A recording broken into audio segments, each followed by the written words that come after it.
ಧಾರವಾಡದಲ್ಲಿ ಮರ್ಯಾದಾ ಹತ್ಯೆ ಬೆನ್ನಲ್ಲೇ ಇಬ್ಬರು ಪೊಲೀಸರನ್ನ ಅಮಾನತುಗೊಳಿಸಿ ಆದೇಶ ನೀಡಲಾಗಿತ್ತು. ಸಸ್ಪೆಂಡ್ ಖಂಡಿಸಿ ವ್ಯಕ್ತಿಯೋರ್ವ ನೀರಿನ ಟ್ಯಾಂಕ್ ಮೇಲೆ ಏರಿ ಆತ್ಮಹತ್ಯೆಗೆ ಯತ್ನಿಸಿರುವಂತಹ ಘಟನೆ ನವಲಗುಂದದ ತಾಲೂಕಿನ ಬೋಗನೂರು ಗ್ರಾಮದಲ್ಲಿ ನಡೆದಿದೆ. ಮಹಾದೇವ ಬಾಗೂರು ಆತ್ಮಹತ್ಯೆಗೆ ಯತ್ನಿಸಿದ ವ್ಯಕ್ತಿ ಅಂತ ಗೊತ್ತಾಗಿದೆ. ಹತ್ಯೆ ಖಂಡಿಸಿ ತಹಶೀಲ್ದಾರ್ಗೆ ಮಹಾದೇವ ಮನವಿ ಸಲ್ಲಿಸಿದ್ರು. ಇದಾದ ಬಳಿಕ ನಿನ್ನೆ ಸಂಜೆ ನೀರಿನ ಟ್ಯಾಂಕ್ ಏರಿ ಆತ್ಮಹತ್ಯೆಗೆ ಯತ್ನಿಸಿದ್ದಾರೆ. ಕೂಡಲೇ ಸ್ಥಳಕ್ಕೆ ಬಂದ ಪೊಲೀಸರು ಮನವೊಲಿಕೆ ಮಾಡಿ ಆತನನ್ನು ಕೆಳಗಿಳಿಸಿದ್ದಾರೆ. ಇನ್ನು ಕೂಡಲೇ ಆರೋಪಿಗಳನ್ನು ಬಂಧಿಸುವುದಾಗಿ ಪೊಲೀಸರು ಭರವಸೆ ಕೂಡ ನೀಡಿದ್ದಾರೆ. ಎಲ್ಲರೂ ಕೂಡಿದಾರ, ನಿಂದೇನು ಇದ ಪ್ರಾಬ್ಲಮ್ ಹೇಳಂಕೆ ಬಾ ಬಾ ಬಾ ಬಿಡೋಣ ಬಾ ಬಾ ಬಿಡೋಣ ಬಾ ಹಂಗಲ್ಲ ಬರ್ರಿ ಹೇಳ್ದು ಬರ್ರಿ ಬಾ.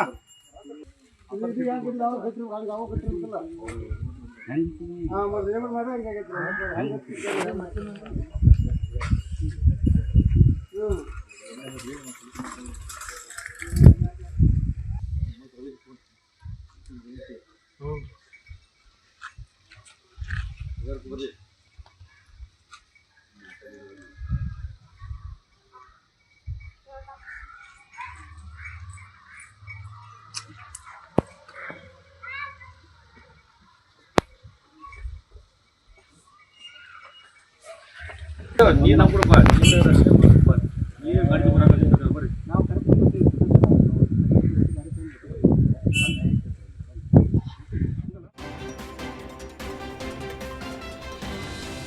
ಗಲಾಟೆಯಲ್ಲಿ ವ್ಯಕ್ತಿಗೆ ಚಾಕು ಇರಿದ ಘಟನೆ ಶಿವಮೊಗ್ಗ ನಗರದ ಮಲವಗೊಪ್ಪದ ಬಳಿ ನಡೆದಿದೆ. ವಿನೋದ್ ಚಾಕು ಇರಿತಕ್ಕೊಳಗಾದ ವ್ಯಕ್ತಿ ಅಂತ ಗುರುತಿಸಲಾಗಿದ್ದು, ವಿಕ್ರಮ್ ಚಾಕು ಇರಿದ ಆರೋಪಿ ಅಂತ ತಿಳಿದು ಬಂದಿದೆ. ಇಬ್ಬರ ಮಧ್ಯೆ ಗಲಾಟೆ ಆಗಿದ್ದು, ಮನಸ್ಸೋ ಇಚ್ಛೆ ವಿನೋದ್ ಮೇಲೆ ಚಾಕುವಿನಿಂದ ವಿಕ್ರಮ್ ಹಲ್ಲೆ ಮಾಡಿದ್ದಾನೆ. ಮುಖ, ಮೈ, ಕೈ ಮೇಲೆ ಹಲವು ಬಾರಿ ಚಾಕುವಿನಿಂದ ಇರಿದಿದ್ದಾನೆ. ಗಂಭೀರವಾಗಿ ಗಾಯಗೊಂಡಿರುವ ವಿನೋದ್ಗೆ ಮೆಗ್ಗಾನ್ ಆಸ್ಪತ್ರೆಯಲ್ಲಿ ಚಿಕಿತ್ಸೆ ಮುಂದುವರೆದಿದೆ. ಆರೋಪಿಯ ಬಂಧನಕ್ಕೆ ಪೊಲೀಸರು ಬಲೆ ಬೀಸಿದ್ದು, ಶಿವಮೊಗ್ಗ ಗ್ರಾಮಾಂತರ ಪೊಲೀಸ್ ಠಾಣೆಯಲ್ಲಿ ಪ್ರಕರಣ ದಾಖಲಾಗಿದೆ. ಚಿತ್ರದುರ್ಗದ ಹಿರಿಯೂರು ಬಳಿ ಸಂಭವಿಸಿದ ಭೀಕರ ಬಸ್ ಅಪಘಾತ ಇಡೀ ರಾಜ್ಯವನ್ನೇ ಬೆಚ್ಚಿ ಬೀಳಿಸಿದ್ದು, ಇದೀಗ ಮೃತಪಟ್ಟವರ 5 ಮಂದಿಯ ಡಿಎನ್ಎ ಪೊಲೀಸರ ಕೈ ಸೇರಿದೆ. ರಿಪೋರ್ಟ್ ವಿಧಿವಿಜ್ಞಾನ ಪ್ರಯೋಗಾಲಯದ ವೈದ್ಯರು ಮೃತರ ಡಿಎನ್ಎ ವರದಿಯನ್ನು ಪೊಲೀಸರಿಗೆ ರವಾನೆ ಮಾಡಿದ್ದಾರೆ. ಮೃತ ನವ್ಯ, ಮಾನಸ, ರಶ್ಮಿ, ಬಿಂದು ಹಾಗೂ ಗ್ರಿಯಾ ಡಿಎನ್ಎ ಪರೀಕ್ಷೆಗೆ ಕಳಿಸಲಾಗಿತ್ತು. ಹುಬ್ಬಳ್ಳಿ ವಿಧಿವಿಧಾನ ಪ್ರಯೋಗಾಲಯಕ್ಕೆ ಬ್ಲಡ್ ಸ್ಯಾಂಪಲ್ ಕಳಿಸಿಕೊಟ್ಟಿದ್ರು. ಡಿಎನ್ಎ ವರದಿ ಬರ್ತಾ ಇದ್ದಂತೆ ಮೃತ ಪೋಷಕರಿಗೆ ಪೊಲೀಸರು ಮಾಹಿತಿ ಕೊಟ್ಟಿದ್ದು, ಮೃತದೇಹವನ್ನು ಹಸ್ತಾಂತರ ಮಾಡಿದ್ದಾರೆ. ವಿದ್ಯುತ್ ಶಾರ್ಟ್ ಸರ್ಕ್ಯೂಟ್ನಿಂದ ಹೈಟೆಕ್ ಕೋಳಿ ಫಾರ್ಮ್ ಬೆಂಕಿಗೆ ಆಹುತಿಯಾಗಿರುವ ಘಟನೆ ಬೆಳಗಾವಿ ಜಿಲ್ಲೆಯ ನಿಪ್ಪಾಣಿ ತಾಲೂಕಿನ ಬೇಡಕಿಹಾಳ ಗ್ರಾಮದಲ್ಲಿ ನಡೆದಿದೆ. ತಾಜುದ್ದೀನ್ ಸಿಕಂದರ್ ಮುಲ್ಲಾ ಎಂಬುವವರಿಗೆ ಸೇರಿದ ಕೋಳಿ ಫಾರ್ಮ್ ಇದು ಅಂತ ಗೊತ್ತಾಗಿದೆ. ಭಾರೀ ಅಗ್ನಿ ಅವಘಡ ಸಂಭವಿಸಿ ಕೋಳಿ ಫಾರ್ಮ್ ಸಂಪೂರ್ಣವಾಗಿ ಸುಟ್ಟು ಭಸ್ಮ ಆಗಿದ್ದು, ದುರ್ಘಟನೆಯಲ್ಲಿ 30,000ಕ್ಕೂ ಹೆಚ್ಚು ಕೋಳಿ ಮರಿಗಳು, ಔಷಧೋಪಕರಣಗಳು ಬೆಂಕಿಗೆ ಆಹುತಿಯಾಗಿದೆ. ಸುಮಾರು 1 ಕೋಟಿಗೂ ಅಧಿಕ ನಷ್ಟ ಆಗಿದೆ ಅಂತ ಅಂದಾಜಿಸಲಾಗಿದೆ. ಘಟನೆ ಕುರಿತು सदलगा ಪೊಲೀಸ್ ಠಾಣೆಯಲ್ಲಿ ಕೇಸ್ ದಾಖಲಾಗಿದೆ. तेवढी सजली यायची तेवढी गाडी आल्या. आता याला काय करायचं, कुठल्या बाजून काय करायचं अवघड आहे. अरे रे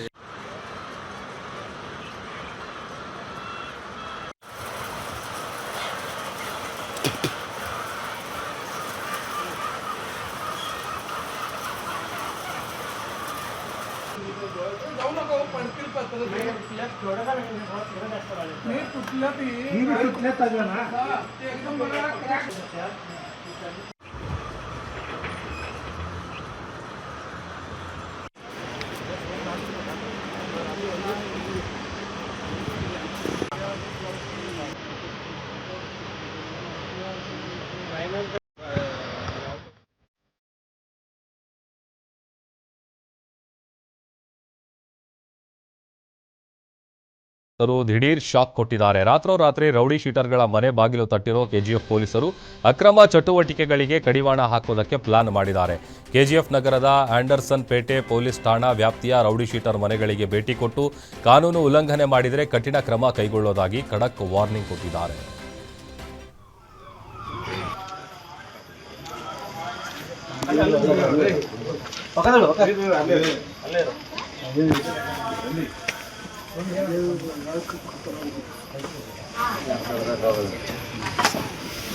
ಜಗಳ ಮಾಡ್ತೀವಿ, ಜಗಳ ಮಾಡ್ತೀರಿ, ಅದಕ್ಕೆ ಗಲಾಟೆ ಮಾಡ್ತೀರಾ, ಏನು ಸಮಸ್ಯೆ? ಏಯ್ ಪ್ರಾಬ್ಲಮ್ ಏನು ನಿಮ್ಮ ಮಗ ಏನಮ್ಮ இப்போ போவாது நான் லாஸ்ட் மட்டும் எடுத்துக்கலாம் யாரும்